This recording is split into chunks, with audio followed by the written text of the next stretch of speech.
Okay, mathematicians, this is part 2 of the 4th grade Unit 6 review from our math expressions program.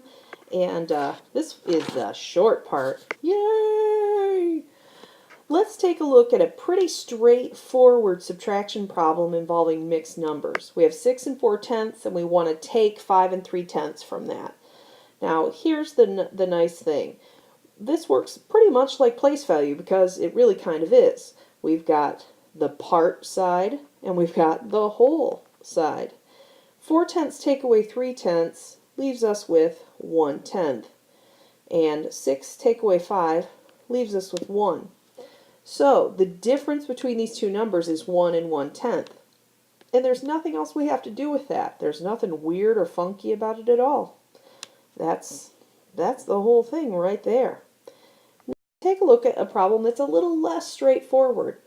Here we have 3 whole, and we have to take away 1 and 2/5.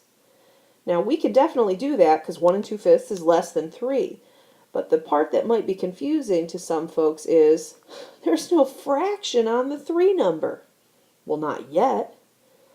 But we have to have something to take 2/5 out of because we can't take 2/5 from nothing. Not in 4th grade for sure. So let's do some ungrouping and regrouping, because if we have 3 over here, we can borrow 1 whole from there and move it over. But we don't want it to look like 1 whole. We need it to be a fraction, and more importantly, we need it to be fifths, because that's what we're counting in right now. In a way, it's the unit we're using, at least on the fraction side. Well, how much is 1 whole in fifths? Well, it's 5/5. And I like to rewrite this kind of stuff once I've got it going. So what I've done is I've turned 2 into 2 and 5/5. It's equivalent. I didn't add or subtract anything. And I'm going to keep my 1 and 2/5 because everything's all set to go now. 5/5 take away 2/5 leaves us with 3/5, and 2 take away 1 leaves us with 1. And that's it. The trickiest part is really thinking logically about the ungrouping and regrouping so that the subtraction we do makes sense. Okay, final problem for the review between you and I here right now. It says there's 3/4 of a gallon of punch in a bowl. And then Katie added some punch. And right away my math ears prick up at the word some, because I'm thinking, they haven't told us. That's an unknown number right now. Now there's 2 1/4 gallons in the bowl. How much did Katie add? I'm thinking of the situation, and so I want to kind of work through that again. There's 3/4 of a gallon of punch. Katie adds some amount of punch. I'm just going to call it P for punch. And in the end, we end up with 2 1/4 gallons.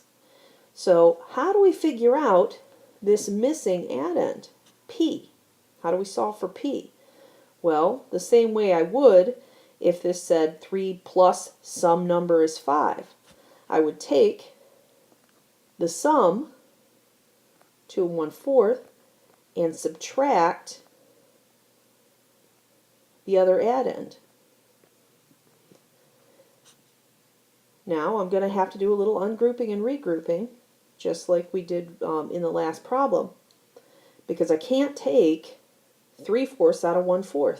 I need more fourths in this number. Not a problem, because I can just ungroup 1 from here, and I'm going to regroup it over here, but I don't want it to look like 1 whole.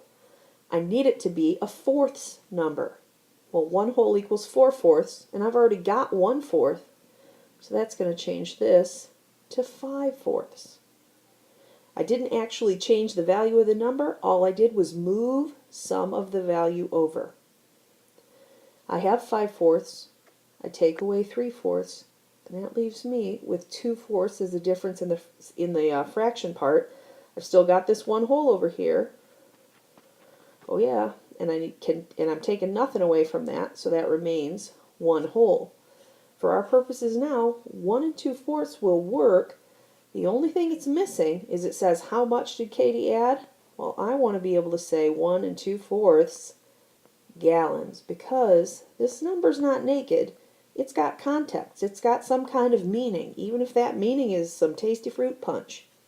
Okay, take your time, review your work, and think about how it makes sense to you. Maybe even explain it to somebody else to make sure you feel confident before you come in for testing. Good luck.